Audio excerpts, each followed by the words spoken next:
पंजाब में जब हमारे किसी एक एमएलए ने जनता के साथ गड़बड़ की, भ्रष्टाचार किया, तो भगवंत मान जी की सरकार ने केजरीवाल जी के मार्गदर्शन में उसमें अपने ही एमएलए के खिलाफ एक्शन लेने में कोई कोताही नहीं की। यही अरविंद केजरीवाल जी की राजनीति है, यही भगवंत मान जी की सरकार का। और दिल्ली में जब हमारी सरकार थी तो दिल्ली की हमारी सरकार का एक मोटो था कि भ्रष्टाचार बर्दाश्त नहीं होगा, भ्रष्टाचार में कोई भी लिप्त पाया जाएगा, जो भी जनता के साथ गद्दारी करेगा उसको छोड़ा नहीं जाएगा, वो कहीं हो कोई हो। लेकिन आज आपके सामने भारतीय जनता पार्टी के मॉडल की भी एक मैं तस्वीर रखना चाहता हूँ।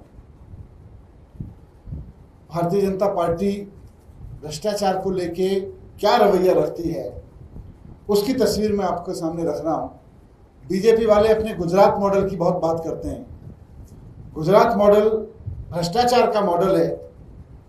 उसका खुलासा हो रहा है कि गुजरात के दाहोद में मनरेगा में भ्रष्टाचार का मामला सामने आया, मीडिया में भी आया, उसमें चला थोड़ा बहुत, कि गुजरात के पंचायती राज मंत्री के बेटों ने अपने ही पिताजी के डिपार्टमेंट के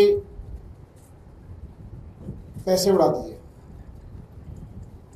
दाहोद में 71 करोड़ रुपए का मनरेगा का घोटाला हुआ है। और ये महाघोटाला इसलिए है, ये सिर्फ घोटाला नहीं है, एक महाघोटाला है, क्योंकि भारतीय जनता पार्टी के मंत्री के बेटों ने अपने ही पिताजी के डिपार्टमेंट में ये 71 करोड़ का घोटाला किया है और वो पकड़े गए।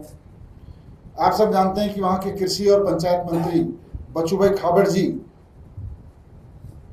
के विभाग में ये घोटाला हुआ है 71 करोड़ का, और उनके बेटे बलदेव और किरण और उनका भतीजा वहां पे 71 करोड़ की चोरी करने के आरोप में पकड़े गए हैं। क्या चोरी की है उन्होंने? कि मनरेगा के काम, गरीबों के जो काम गांव में होने थे वो हुए नहीं, कोई काम नहीं हुआ। मनरेगा बनाया गया था इसलिए कि गांव में, गांव के एकदम पॉवर्टी लाइन पे खड़े हुए गरीब लोगों को, जिनके पास कोई काम नहीं है, उनको रोजगार दिया जा सके और उनसे गांव में कुछ काम करवाए जा सके। लेकिन पंचायती राज मंत्री के बेटों ने कंपनियां बना के वो काम अपने हिस्से ले लिया और काम किया भी नहीं। तो गांव में कोई काम नहीं हुआ, गांव के गरीब लोगों को रोजगार नहीं मिला। गांव में काम करने और गांव के गरीब लोगों को रोजगार देने के नाम पर बिना काम किए, बिना किसी को मजदूरी दिए 71 करोड़ रुपए मंत्री जी के बेटे, दोनों बेटे अपनी कंपनियों में ले गए। ये एक घोटाला है। लेकिन इसमें महाघोटाला यह है कि भारतीय जनता पार्टी की सरकार इसमें मंत्री जी के खिलाफ कोई एक्शन ही नहीं ले रही है। मंत्री जी के बेटे अपने ही पिताजी के डिपार्टमेंट में 71 करोड़ रुपए का घोटाला कर गए, और ये तो केवल 2 तहसीलों का मसला है।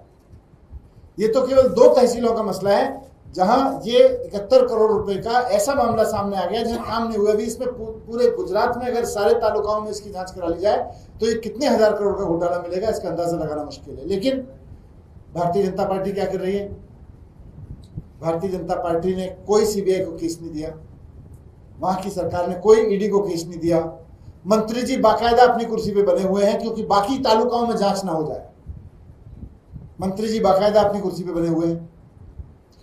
तो ऐसे में जब मंत्री जी खुद कुर्सी पे बने हुए हैं, उनके बेटे उन्हीं के डिपार्टमेंट में भ्रष्टाचार करने के आरोप में गुजरात की पुलिस की गिरफ्त में है, वैसे में मंत्री जी का इस्तीफा क्यों नहीं लिया जा रहा?